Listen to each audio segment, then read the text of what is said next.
আসসালামু আলাইকুম প্রিয় শিক্ষার্থী, আশা করি তোমরা ভালো আছো।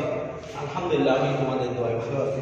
প্রিয় শিক্ষার্থী, করোনাকালীন সময়ে অর্থাৎ গত ২৪শে মার্চ ২০২০ ইংরেজি হতে আজ পর্যন্ত তোমাদের জন্য যে কয়েকবার অনলাইন ক্লাসে আমি এসেছি তার মধ্যে প্রিয় শিক্ষার্থী আজকে আমি ৩৬৩ নম্বর ক্লাস শুরু করব। তো ক্লাস শুরুর পূর্বে সবাইকে জানাই আসসালামু আলাইকুম।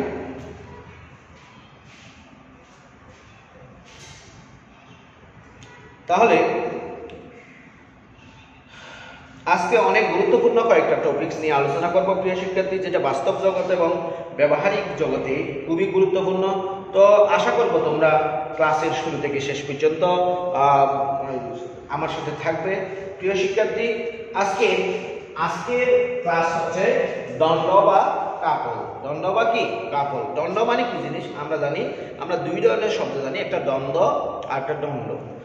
দ্বন্দ্ব মানে হচ্ছে যে কোনো একটা কাঠি বা লাঠি, ঠিক আছে। আর দণ্ড মানে হচ্ছে যে জোর বা কাপল, জোর বা কাপল। অর্থাৎ কোন একটি দ্বন্দ্বে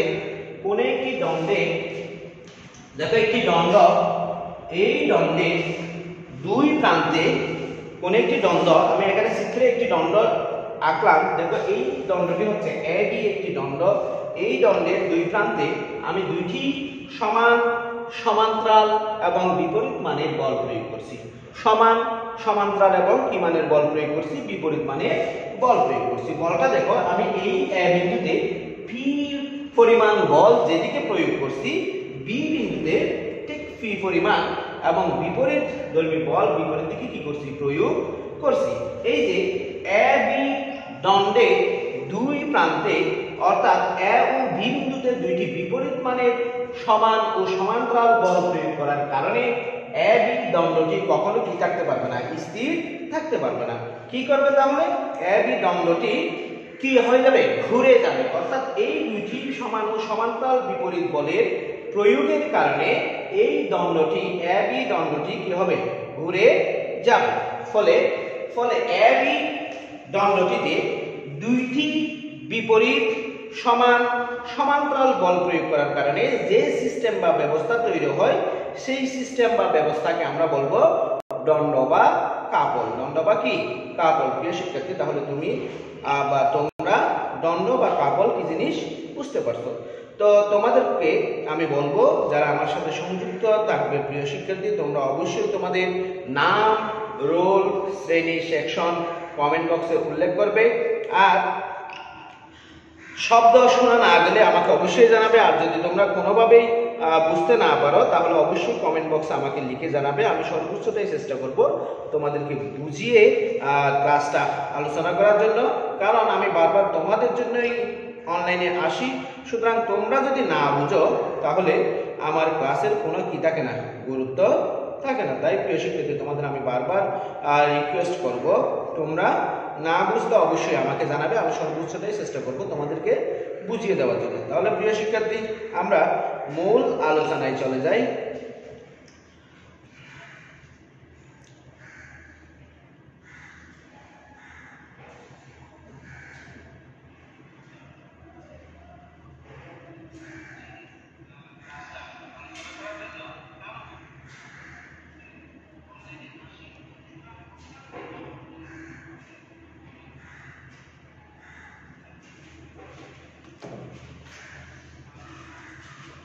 ধন্যবাদ প্রিয় নিশান,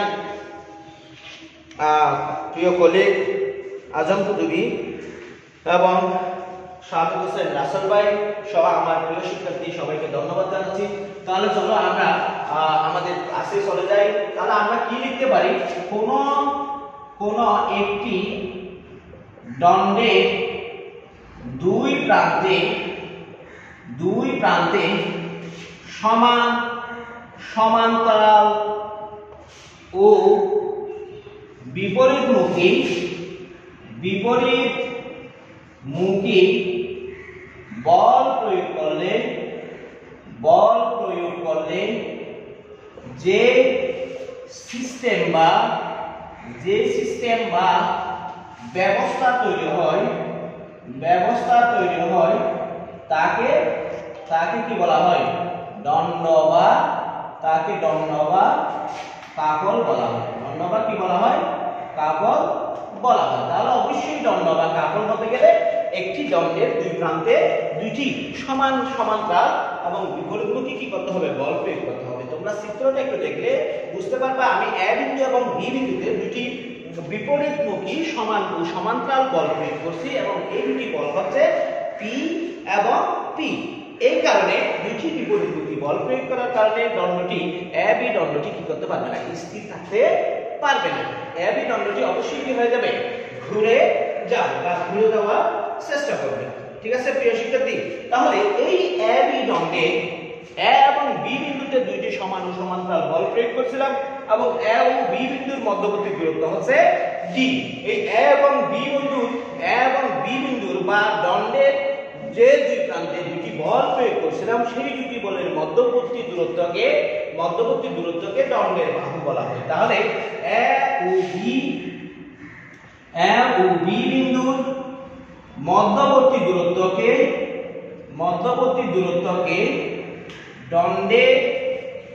দণ্ডের বাহু বলা হয়। দণ্ডের কি বলা হয়? বাহু বলা হয়। প্রিয় শিক্ষার্থী একটু বোঝার চেষ্টা করবা। দেখো তার মানে হচ্ছে চিত্রের মধ্যে এ বি হলো দণ্ডের বাহু। আবার দেখো যে কোনো একটি বল, এই দুটি বলের মধ্যে আমি এখানে একটা বল প্রয়োগ করছি, এখানে একটা বল প্রয়োগ করছি, এই দুটি বলের যে কোনো একটি বল এবং বলের মধ্যবর্তী দূরত্বের গুণফলকে বলা হয় দণ্ডের ভ্রামক। যে কোনো একটি বল এবং বলের মধ্যবর্তী দূরত্বের গুণফলকে কি বলা হয়? দণ্ডের ভ্রামক। সেটা সম্পর্কে আমরা পরে বিস্তারিত আলোচনা করব। তারপর আমি এখানে একটু আলোচনা করতেছি যে কোনো একটি বল এবং বলদ্বয়ের মধ্যবর্তী দূরত্বের গুণফলকে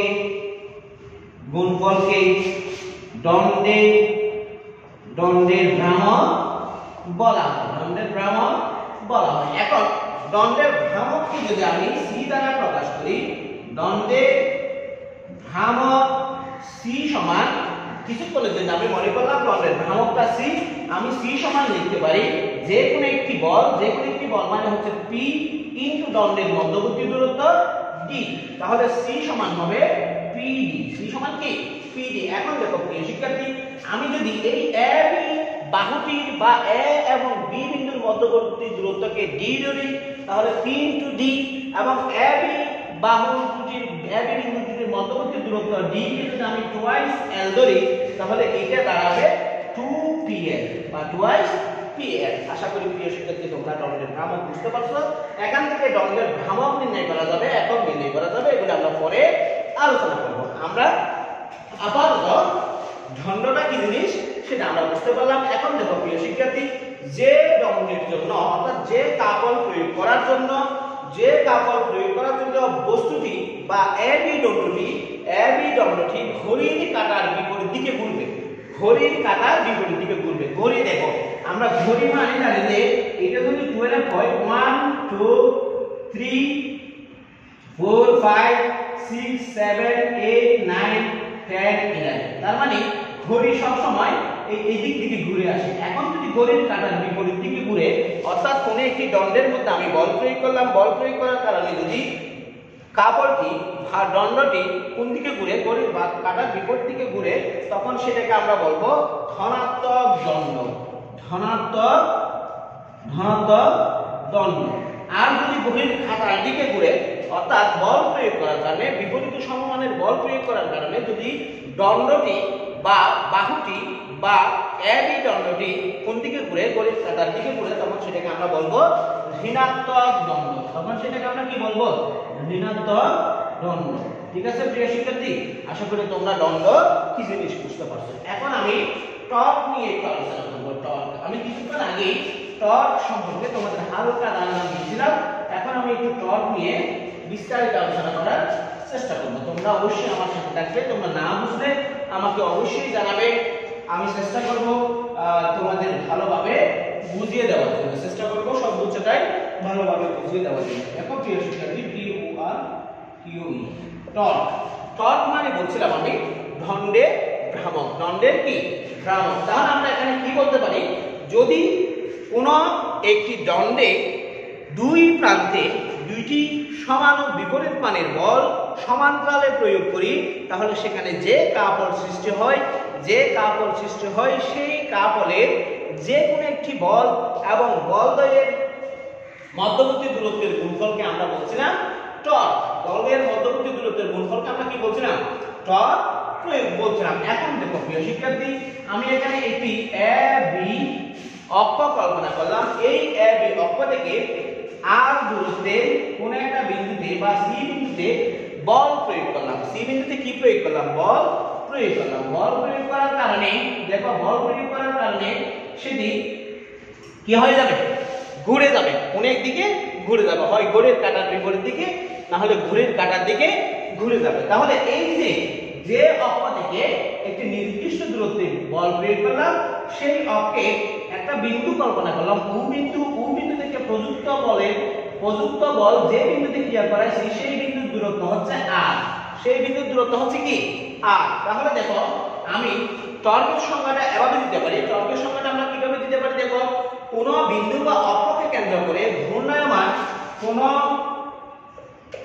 বিন্দু বা অক্ষকে কেন্দ্র করে ঘূর্ণায়মান আবার বলতেছি, কোন বিন্দু বা অক্ষকে কেন্দ্র করে ঘূর্ণায়মান কণার ব্যাসার্ধ ভেক্টর, ঘূর্ণায়মান কণার ব্যাসার্ধ ভেক্টর ও কণার উপর প্রযুক্ত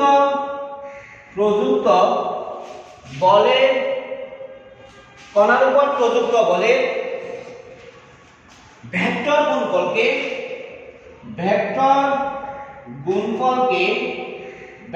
গুণফলকে ওই বিন্দু বা বস্তুর কি বলা হয়, টর্ক বলা হয়। দেখো প্রিয় শিক্ষার্থী, আমি কিন্তু আগের ক্লাসগুলিতে আলোচনা করার সময় তোমাদের সামনে উপস্থাপন করেছিলাম, রৈখিক গতিবিদ্যায় বল যে কাজ করে, ঘূর্ণন গতিবিদ্যায় টর্ক একই ধরনের কাজ করে। রৈখিক গতিবিদ্যায় বল যে ধরনের কাজ করে, ঘূর্ণন গতিবিদ্যায় টর্ক একই ধরনের কাজ করে। তোমরা নিশ্চয়ই বাড়িতে প্রতিদিন ঢুকো বা বাড়ি থেকে বের হও, তোমাদের বাড়িতে যদি এক পার্টওয়ালা কোনো দরজা থাকে, তাহলে তোমরা দেখো যে সেই দরজার এক প্রান্ত দেওয়ালের সাথে আটকানো থাকে, অন্য প্রান্ত খোলা থাকে। এখন তুমি কি দেওয়ালের সাথে আটকানো প্রান্তে বল প্রয়োগ করে দরজাটা খুলো বা বাঁধো, নাকি যেই প্রান্ত মুক্ত অবস্থায় থাকে সেই প্রান্তে বল প্রয়োগ করে দরজাটা খুলো বা বাঁধো? তাহলে তো অবশ্যই তুমি দরজার যেই প্রান্ত মুক্ত অবস্থায় থাকে সেই প্রান্তেই তুমি কি করো, বল প্রয়োগ করো। তাহলে মনে করো এটা হচ্ছে দরজার একটি পার্ট, এই পার্টের এটা হচ্ছে মুক্ত প্রান্ত, এটা হচ্ছে দেওয়ালের সাথে আটকানো প্রান্ত। এখন তুমি এই বিন্দুতে বল প্রয়োগ করে দরজাটা ঠেলা দাও বা দরজাটাকে টান দাও। ঠেলা দিলে খুলে যায়, টান দিলে কি হয়ে যায়, বন্ধ হয়ে যায়। এই যে ঠেলা বা টান, এটা কিন্তু আমি কি প্রয়োগ করছি, যে বল প্রয়োগ করছি, যে কি করার জন্য, দরজাটাকে খোলার জন্য। এখন দেখো, আমি যে বলটা প্রয়োগ করছি সেই বলটা আটকানো বিন্দু থেকে আর দূরত্বে, আটকানো বিন্দু থেকে কত দূরত্বে, আর দূরত্বে। এখন আমি বলটা প্রয়োগ করছিলাম একটা নির্দিষ্ট কোণে প্রয়োগ করছিলাম, ঠিক আছে? সেটা 90 ডিগ্রিও হতে পারে, 1 ডিগ্রিও হতে পারে, 5 ডিগ্রিও হতে পারে। তুমি অবশ্যই যখন আজকে বাসায় যাবে বা তোমাদের যার বাড়িতে বা বাসায় যাবে, তখন তোমরা দরজা খোলার সময় একটু প্র্যাকটিক্যালি করে দেখবা, তুমি যে বল প্রয়োগ করতেছো বা টানতেছো, ধাক্কা দিচ্ছ বা টানতেছ, এই ধাক্কা বা টানটা একটি নির্দিষ্ট কোণে প্রয়োগ হচ্ছে। তুমি মনে মনে সেটা বোঝার চেষ্টা করবা। তাহলে দেখা যাবে যে এখানে যে আমি সি বিন্দুতে বল প্রয়োগ করতেছি, এই সি বিন্দুটা আটকানো বিন্দু থেকে আর দূরত্বে। তাহলে আমি যদি এই সি বিন্দুটাতে যে বলটা প্রয়োগ করি, সেই বলটা যদি একটি নির্দিষ্ট কোণে প্রয়োগ করা হয়, সেই ক্ষেত্রে প্রযুক্ত বল এবং যে বিন্দুটা অক্ষ করে দরজাটা ঘুরবে বা ঘোরার চেষ্টা করবে, সেই বিন্দু থেকে প্রযুক্ত বলের দূরত্ব বা ব্যাসার্ধ ভেক্টরের ক্রস গুণফল বা ভেক্টর গুণফলকে আমরা বলবো দণ্ডের ভ্রামক। আমরা কি বলবো, দণ্ডের ভ্রামক বা টর্ক বলবো। কিন্তু কিছুক্ষণ আগে আমি দণ্ডের ভ্রামক বলছিলাম, সেই ক্ষেত্রে আমরা বলছিলাম যে একটি কাপল তৈরি করব। কাপল কিভাবে তৈরি করব? একটি দণ্ড নেব, সেই দণ্ডের দুই প্রান্তে দুইটি সমমানের ও বিপরীত বল প্রয়োগ করব। বিপরীত বল প্রয়োগ করার কারণে সেখানে একটি কাপল সৃষ্টি হবে। ওই কাপল সৃষ্টি হলে যে কোনো একটি বলের মান এবং মধ্যবর্তী দূরত্বের গুণফলকে কি বলা হবে? মধ্যবর্তী দূরত্বের গুণফলকে কি বলা হবে? টর্ক বলা হবে। মধ্যবর্তী দূরত্বের গুণফলকে টর্ক বলা হবে। তাহলে সেটা আর এটার মধ্যে কোনো ডিফারেন্স নাই, আমরা সেটা শুধুমাত্র মান হিসাব করে ক্যালকুলেশন করছিলাম। এবং এখানে টর্ক যেহেতু বলের অনুরূপ একটি রাশি, সেহেতু দিক কি করতে হবে? দিক নিয়েও আলোচনা করতে হবে। সেই জন্য আমি সরাসরি দিক নিয়ে আলোচনা করার জন্য এখানে আমি ক্রস গুণফল বা ভেক্টর গুণফলকে টেনে নিয়ে আসছি। তাহলে এখান থেকে আমরা লিখতে পারি, দেখো এই U বিন্দু থেকে এই যে এখানে একটা বলের অভিলম্ব উপাংশ কাজ করবে, সেই অভিলম্ব উপাংশকে যদি আমি F দ্বারা চিহ্নিত করি, তাহলে টর্ক টাউ সমান টর্ককে টাউ দ্বারা প্রকাশ করা হয়।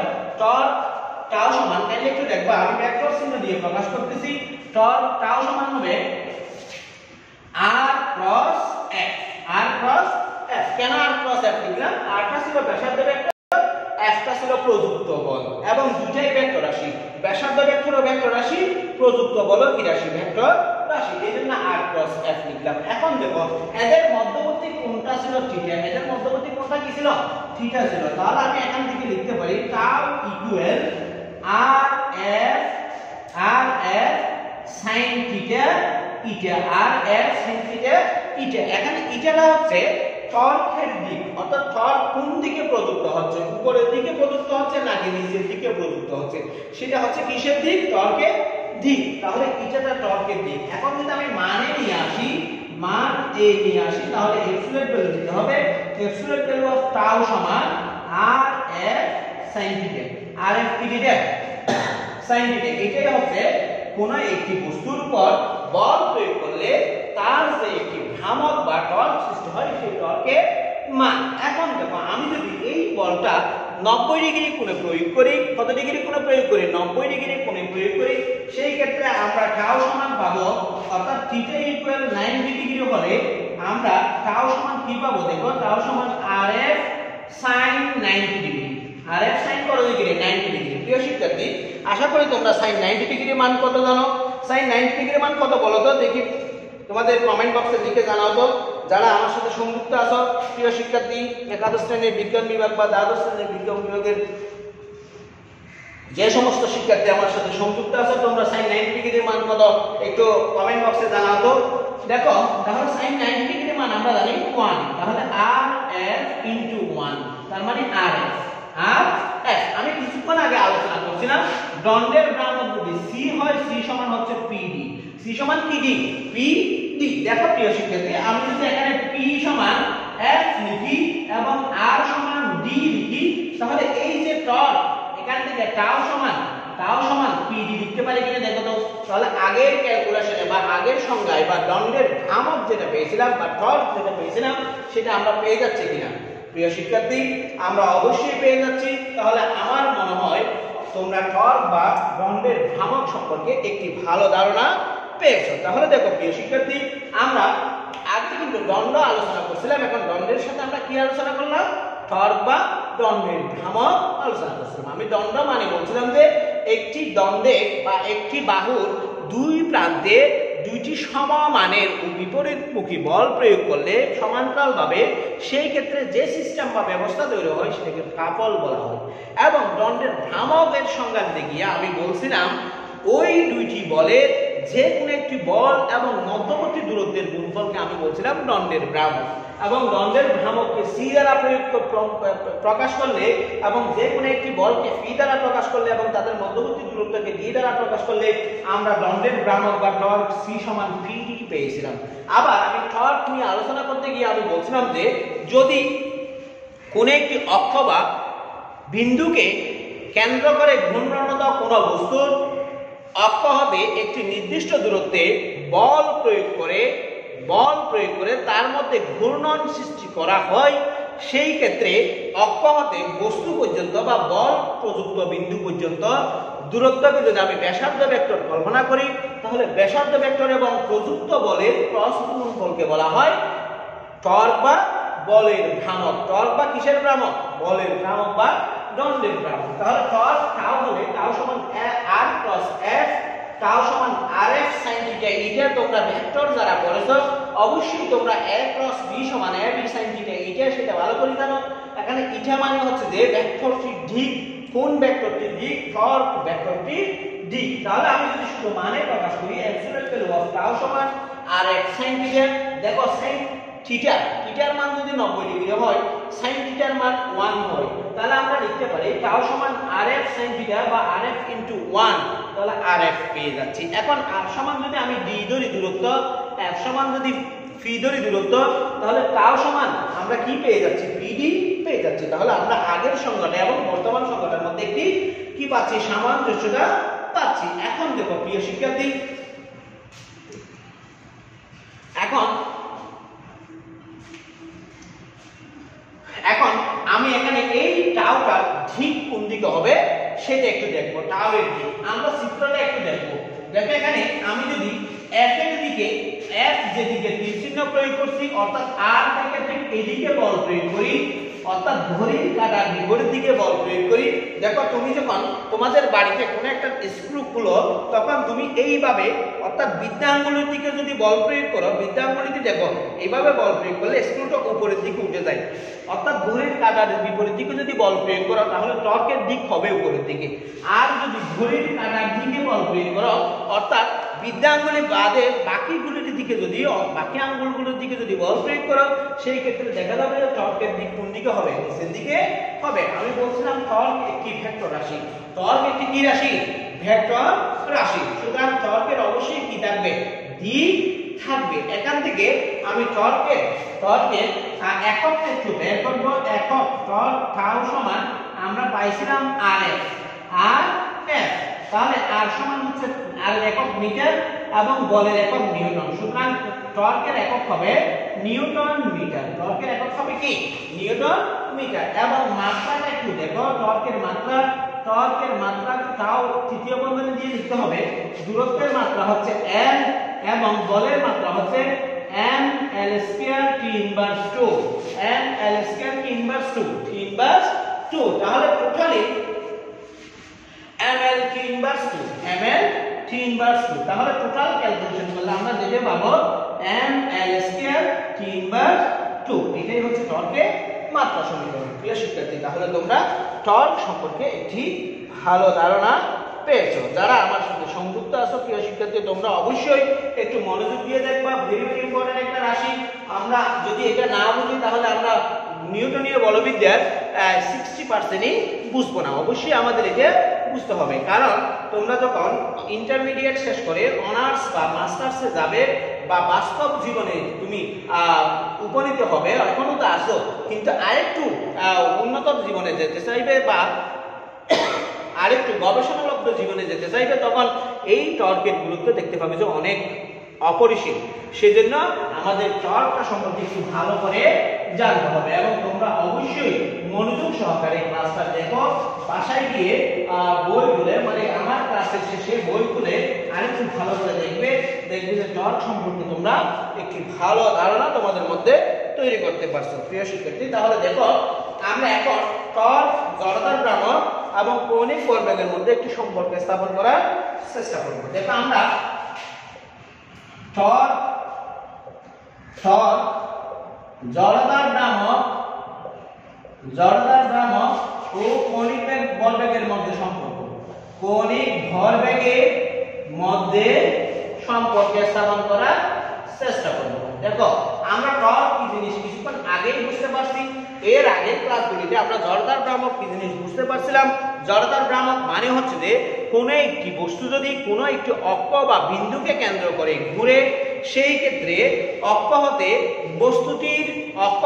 বস্তুটির দূরত্বের বর্গ এবং বস্তুটির ভরের গুণফলকে বলা হয় জড়তা ভ্রামক। এবং কৌণিক ভরবেগ সম্পর্কে আমরা জানি, কৌণিক ভরবেগের সংজ্ঞাটা ছিল এরকম: যদি কোনো একটি বস্তু রৈখিক বেগ নিয়ে ঘূর্ণায়মান অবস্থায় থাকে কাকে কেন্দ্র করে ঘূর্ণায়মান অবস্থায় থাকে, কোন একটি অক্ষ বা বিন্দুকে কেন্দ্র করে ঘূর্ণায়মান অবস্থায় থাকে, সেই ক্ষেত্রে বস্তুটির রৈখিক ভরবেগ এবং ব্যাসার্ধ ভেক্টরের ক্রস গুণফলকে বলা হয় কৌণিক ভরবেগ। যদি কৌণিক ভরবেগ L হয়, L সমান আমরা পাইছিলাম R ক্রস P, এবং জড়তার ভ্রামক I সমান পাইছিলাম mr স্কয়ার, টর্ক টাউ সমান আমরা পাইছি কি পাইছি R ক্রস F। তাহলে প্রিয় শিক্ষার্থী, এই তিনটা সম্পর্কে তোমরা আগে থেকে ধারণা তোমাদের আছে। এখন আমরা এই তিনটার মধ্যে একটি আন্ডারস্ট্যান্ডিং বা সম্পর্ক তৈরি করার চেষ্টা করব। আমার সাথে সংযুক্ত হয়েছে কক্সবাজার কমার্স কলেজের ইংরেজি বিভাগের প্রভাষক জায়েদ আমিন সাহেব, আমার প্রিয় শিক্ষার্থী তোফায়েল আহমেদ, এবং বাংলাদেশ পুলিশের গর্ব আমার শ্রদ্ধেয় বড় ভাই রাকিবুল্লাহ সহ যারা সংযুক্ত আছেন সবাইকে অন্তঃস্থল থেকে ধন্যবাদ জানাচ্ছি। এবং প্রিয় শিক্ষার্থী, তোমরা না বুঝলে অবশ্যই আমাকে জানাবে, আমি চেষ্টা করব সর্বোচ্চটাই ভালোভাবে তোমাদের সামনে ভালো কিছু উপস্থাপন করার জন্য। তাহলে চলো আমরা সম্পর্কটা তৈরি করতে পারি কিনা দেখি। দেখো, কোন একটি বস্তু পি কিউ অক্ষের সাপেক্ষে, কোন একটি বস্তু, এটা হচ্ছে পি কিউ অক্ষ, এটার সাপেক্ষে কোন একটি বস্তু কি অবস্থায় রয়েছে, ঘূর্ণায়মান অবস্থায় রয়েছে। এই বস্তুটা ঘূর্ণায়মান অবস্থায় রয়েছে মানে এই বস্তুটা যে কোটি কোটি কণা আছে, সবগুলি কণা এই পি অক্ষকে বা পি কিউ অক্ষকে কেন্দ্র করে ঘূর্ণায়মান রয়েছে। আমি এইখানে অসংখ্য কণা থেকে কয়েকটি কণা নেব। এই কণাটার ভর m1, এই কণাটার ভর m2, এই কণাটার ভর m3, এই কণাটার ভর m2। তাহলে এটার দূরত্ব হবে r1, এটার দূরত্ব হবে r2, এটার দূরত্ব হবে r3, এটার দূরত্ব হবে r4। এরকম অসংখ্য কণা যারা পি কিউ অক্ষকে কেন্দ্র করে কি অবস্থায় রয়েছে, ঘূর্ণায়মান অবস্থায় রয়েছে। তাহলে এরা কিন্তু সমকৌণিক বেগে ঘুরতেছে। এরা কি কৌণিক বেগে ঘুরতেছে? সমকৌণিক বেগে। তাহলে আমরা লিখতে পারি ওমেগা সমকৌণিক বেগে পি কিউ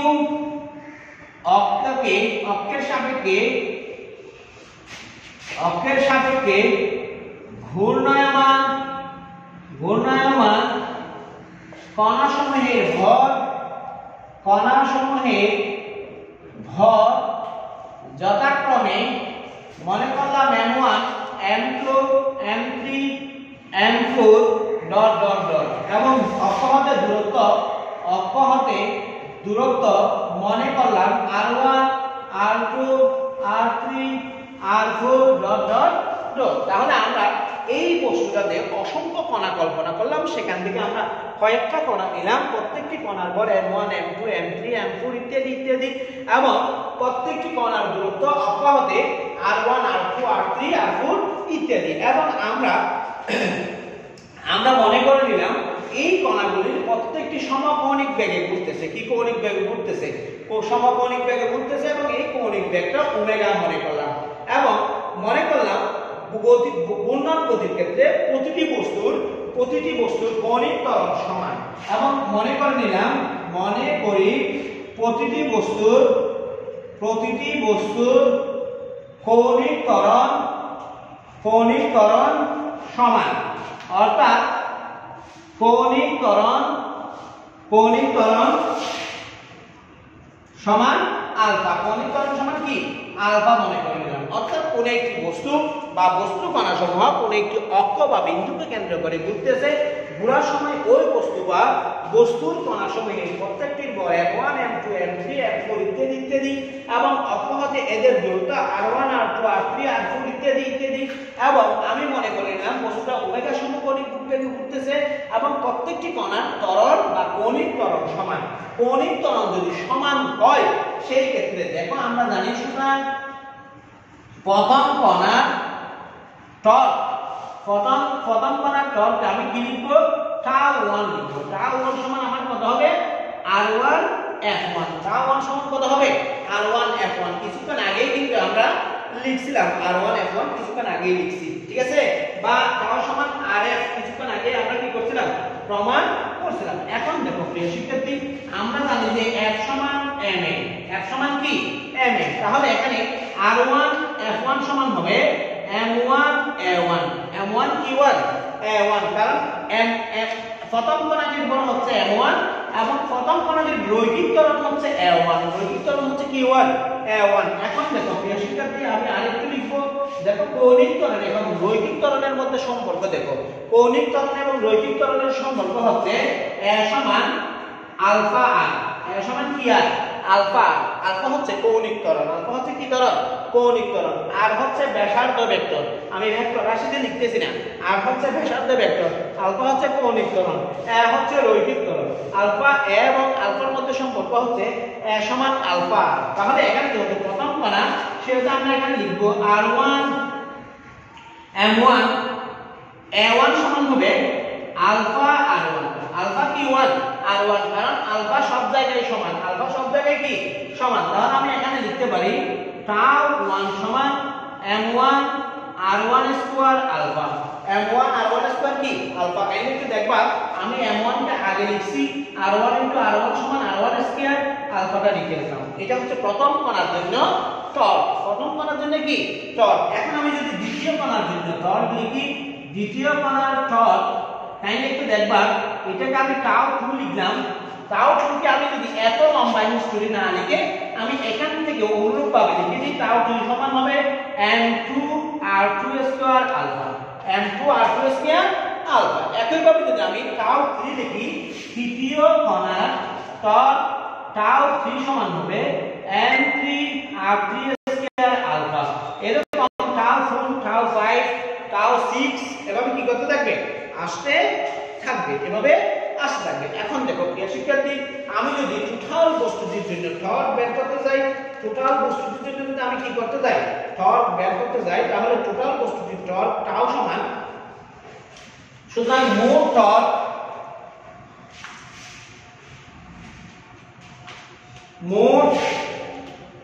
টর্ক টাউ সমান tau 1 plus tau 2 plus tau 3 plus dot dot dot, tau 1 plus tau 2 plus tau 3 plus tau 4 plus dot dot dot। দেখো প্রিয় শিক্ষার্থী, বা tau সমান আমরা লিখতে পারি, এখানে tau 1 সমান হবে m1 r1 square alpha plus m2 r2 square alpha plus m3 r3 square alpha plus dot dot. এখানে আলফাটা আমি কমন নেব, আলফাটা কমন নিলে বাকি থাকবে m1 r1 square plus m2 r2 square plus m3 r3 square plus dot dot dot into alpha, into কি alpha. এখন দেখো প্রিয় শিক্ষার্থী, এখানে m1 r1 square plus m2 r2 square plus m3 r3 square, এভাবে যদি সামনের দিকে যেতে থাকে, তাহলে আমি এটাকে একটু আগে লিখি, আলফা সমান summation of m r square লিখতে পারি, সামেশন অফ কি r স্কয়ার লিখতে পারি, m r স্কয়ার। এটা পুরোটাই আমি আগে এগুলো নিয়ে বিস্তারিত আলোচনা করছি, এজন্য আমি পিছনের দিকে যাচ্ছি না। দেখো আমি summation of m r square সমান, আমরা জানি যে i, summation of m r square সমান কি i, তাহলে আমরা এখানে লিখতে পারি i আলফা, অর্থাৎ টাউ সমান i আলফা, টাউ সমান কি আলফা i আলফা। এখানে আমি কৌণিক ভরবেগ না বলে কৌণিক ত্বরণের কথা বলি, কৌণিক ত্বরণের কথা বলি, ঠিক আছে। তাহলে আমরা দেখতেছি যে এখানে টর্ক, জড়তার ভ্রামক এবং কৌণিক ত্বরণের মধ্যে সম্পর্ক হচ্ছে টাউ সমান i আলফা। টর্ক, জড়তার ভ্রামক এবং কৌণিক ত্বরণের মধ্যে সম্পর্ক হচ্ছে কি আলফা i আলফা। অর্থাৎ আমি এখান থেকে লিখতে এভাবে লিখতে পারি, জড়তার ভ্রামক ইনটু কৌণিক সরণ, জড়তার ভ্রামক ইনটু কৌণিক সরণ, কৌণিক ত্বরণ, কৌণিক ত্বরণ, ঠিক আছে। তাহলে জড়তার ভ্রামক ইনটু কৌণিক ত্বরণ সমান টর্ক টাউ, জড়তার ভ্রামক ইনটু কৌণিক ত্বরণ সমান কি টর্ক টাউ। প্রিয় শিক্ষার্থী, আশা করি তোমরা কিভাবে টর্ক এবং জড়তার ভ্রামক ও কৌণিক ত্বরণের মধ্যে সম্পর্ক স্থাপন করবে সেটা তোমরা বুঝতে পারছো। এখন আমি লাস্ট আর একটা টপিকস, আজকের ক্লাসের লাস্ট একটা টপিকস আমি আলোচনা করব। আজকের ক্লাসের লাস্ট টপিকটা হচ্ছে টর্ক এবং কৌণিক ভরবেগের মধ্যে সম্পর্ক। টর্ক এবং কিসের মধ্যে সম্পর্ক?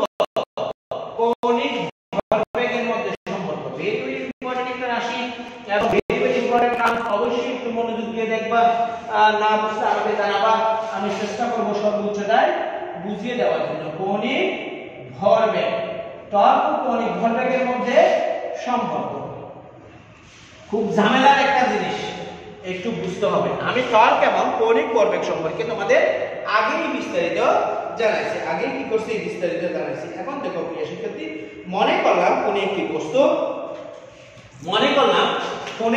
আমি চিত্র আঁকতেছি না, মনে করি m বরের একটি বস্তু আর ব্যাসার্ধ ভেক্টর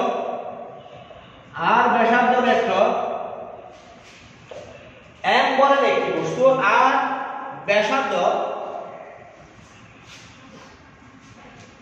m বরের একটি বস্তু যার রৈখিক বেগ v অবস্থান ভেক্টর বা ব্যাসার্ধ ভেক্টর আর এবং রৈখিক ভরবেগ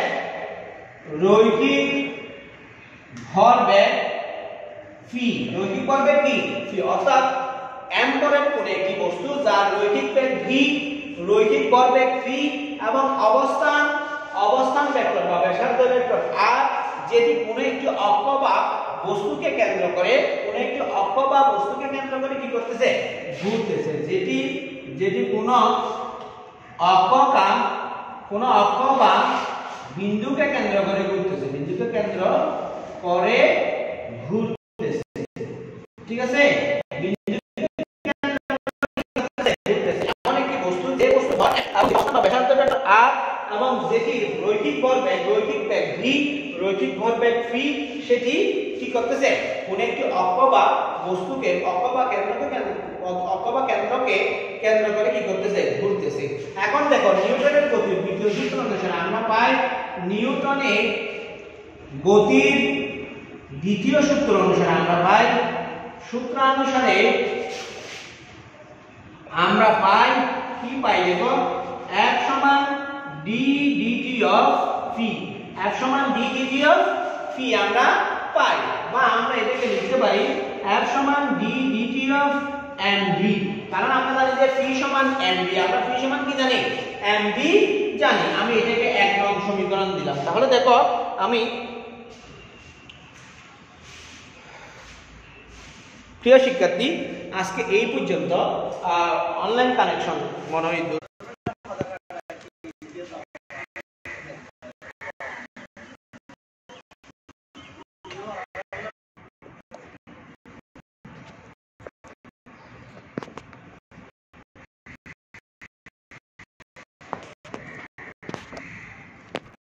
তাহলে দেখো প্রিয় শিক্ষার্থী,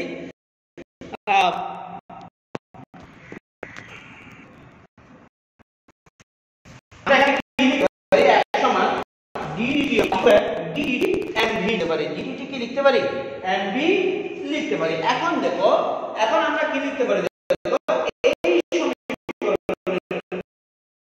উভয় পাশে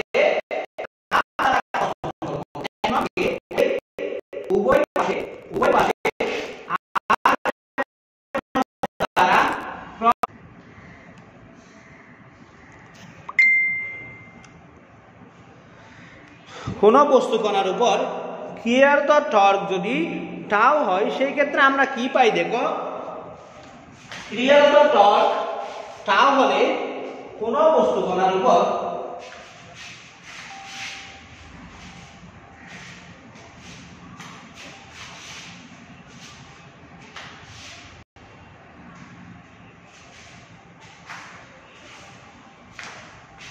তাহলে আমরা কি পাবো, টাউ সমান r ক্রস f পাবো, r ক্রস কত পাবো, f পাবো। এখন দেখো আমি এখানে টাউ সমান আমি লিখতে পারি টাউ সমান r ক্রস f, আমরা কিছুক্ষণ আগে r ক্রস f সমান পেয়েছিলাম r cross d dt of p, r cross d dt of p, তাহলে আমরা যদি এখানে সেটা বসাই দিই r cross d dt of p বসাই দিলাম, r cross d dt of p বসাই দিলাম, p বসাই দিলাম, এটাকে 2 নং সমীকরণ দিলাম। ঠিক আছে, কয় নং সমীকরণ দিলাম, 2 নং সমীকরণ। আবার দেখো কৌণিক বেগ যদি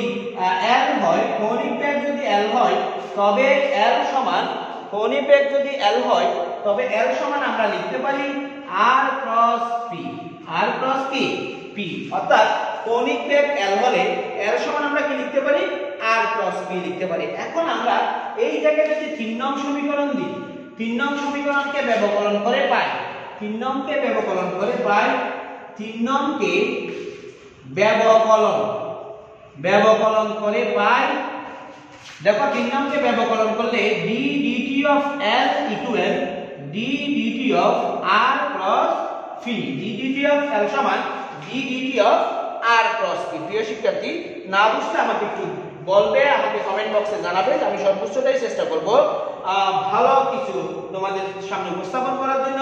আমার সাথে সংযুক্ত হয়েছে আমার বিভাগের সম্মানিত বিভাগীয় প্রধান, অত্যন্ত মানবতা প্রেমী একজন মানুষ, আমার অত্যন্ত শ্রদ্ধেয় এবং কাছের একজন ব্যক্তি, আমার শ্রদ্ধেয় বিভাগীয় প্রধান জেবুলকাসা ম্যাম। ধন্যবাদ ম্যাম।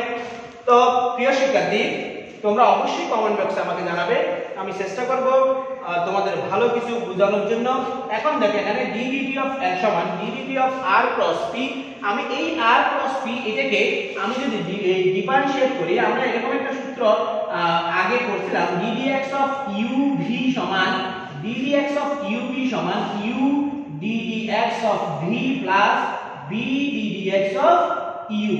এই সূত্রটা আমি এখানে প্রয়োগ করব। এখানে প্রয়োগ করলে যেটা আমরা কি পাই, d dt of l equal, এখানে যেহেতু ভেক্টর চিহ্ন আছে, যেহেতু ক্রস গুণফল, সেহেতু আগে যে রাশিটা আছে আমরা লেখার সময় সেই রাশিটা আমাদের কি করতে হবে, আগে লিখতে হবে। দেখো আমরা এখানে প্রথমে r কে ডিফারেন্সিয়েট করব, d dt of r cross p plus r cross d dt of p, d dt of r cross p plus r cross d dt of p। এখন দেখো প্রিয় শিক্ষার্থী, আমরা জানি এটাকে আমি 4 নং সমীকরণ দিলাম, এটাকে কয় নং সমীকরণ দিলাম, 4 নং সমীকরণ দিলাম। আমরা জানি তাৎক্ষণিক বেগ, এই তাৎক্ষণিক বেগ মানে কি? তাৎক্ষণিক বেগ মানে হচ্ছে যে সময়ের ব্যবধান যদি অতি অল্প হয়, সেই ক্ষেত্রে সরণের পরিবর্তনের হারকে বলা হয় তাৎক্ষণিক বেগ। সময়ের ব্যবধান যদি অতি অল্প হয়, সেই ক্ষেত্রে সরণের পরিবর্তনের হারকে কি বলা হয়, তাৎক্ষণিক বেগ বলা হয়।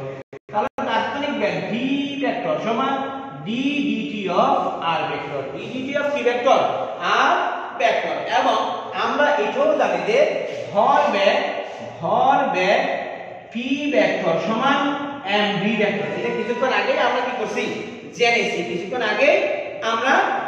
তাহলে যদি আমি এখানে মানটা বসাই, 4 নং হতে দেখো, 4 নং হতে আমরা পাই d dt of l equal, দেখো dr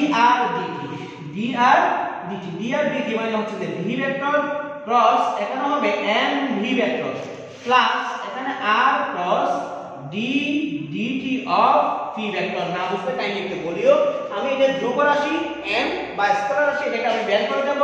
তাহলে m into v vector cross v vector plus r cross d dt of p vector. দেখো আমরা জানি যে আমরা যখন ক্রস গুণন করছিলাম তখন আমরা জানি যে i ক্রস i সমান 0, i ক্রস i সমান 0, j ক্রস j সমান 0, k ক্রস k সমান 0, অর্থাৎ একই ধরনের ভেক্টরগুলোর ক্রস গুণফল 0 হয়। তাহলে এইটার গুণফল কি হবে, 0 হবে।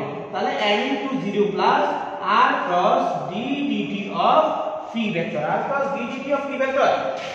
তাহলে আমরা টোটালি পাচ্ছি d dt of l সমান r cross d dt of p। এটাকে আমি 5 নং সমীকরণ দিলাম। এটাকে কয় নং সমীকরণ দিলাম, 5 নং সমীকরণ দিলাম। তাহলে দেখো প্রিয় শিক্ষার্থী, আমি 2 নং ও 5 নং সমীকরণ থেকে কি লিখতে পারি, আমার 2 নং সমীকরণটা ছিল ঠিক এরকম। দেখো 2 নং সমীকরণটা ছিল টাও সমান r cross d dt of p, টাও সমান r cross d dt of p। এটা ছিল 2 নং সমীকরণ। আমি 2 ও 5 সাথে কি লিখতে পারি, দেখো 2 ও 5 সাথে লিখতে পারি টাও সমান d dt of l, টাও সমান d dt of l, টাও সমান কি লিখলাম, d dt of l লিখলাম। এটাকে 6 নং সমীকরণ দিলাম। তাহলে আমরা দেখতেছি যে কৌণিক ভরবেগের পরিবর্তনের হারকে কৌণিক ভরবেগের পরিবর্তনের হারকে আমরা কি বলতে পারি?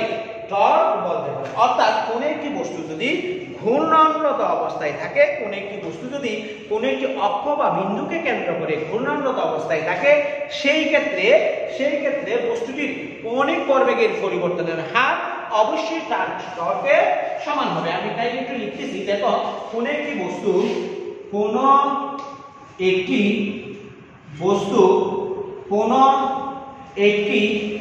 অক্ষ বা বিন্দুকে কেন্দ্র করে ঘূর্ণনরত অবস্থায় থাকলে সেই ক্ষেত্রে বস্তুটির ভরবেগের পরিবর্তনের হার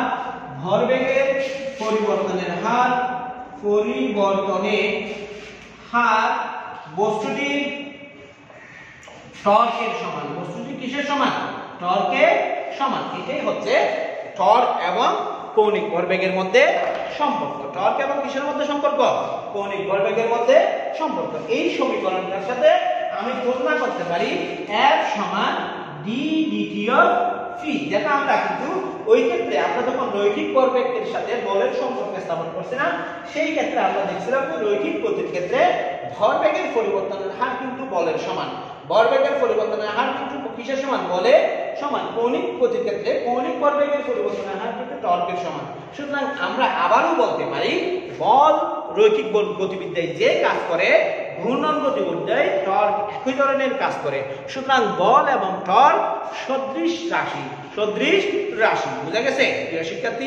আশা করি তোমরা টর্ক, দণ্ডের ভ্রামক, টর্ক এবং জড়তার ভ্রামক ও কৌণিক ত্বরণের মধ্যকার সম্পর্ক ও টর্ক এবং কৌণিক ভরবেগের মধ্যে সম্পর্ক তোমরা একটি ভালো ধারণা পেয়েছো। প্রিয় শিক্ষার্থী, আজকে এই পর্যন্ত। তোমাদেরকে অগ্রিম ঈদুল আজহার শুভেচ্ছা, ঈদ মুবারক। তো ভালো থেকো। ঈদের আগে আজকেই শেষ ক্লাস, আল্লাহ বাঁচিয়ে রাখলে আবার ঈদের পরের দিন অর্থাৎ 30 তারিখ থেকে আবার ক্লাস শুরু করব। সেই পর্যন্ত ভালো থেকো। সবাইকে আমাদের বাড়িতে দাওয়াত রইল। তোমাদের মা বাবাকে ঈদের শুভেচ্ছা জানাবে, সালাম জানাবে। তো যদি সুযোগ পাও মুশকিলে ঘুরে আসিও। আমি তো আসি ইনশাল্লাহ ঈদের পরদিন পর্যন্ত। ঈদের পরের দিন কিন্তু গেলে আমাকে আর পাবে না। তাহলে এই পর্যন্ত ভালো থেকো, আমার জন্য দোয়া করিও। আসসালামু আলাইকুম ওয়া রাহমাতুল্লাহি ওয়া বারাকাতুহু।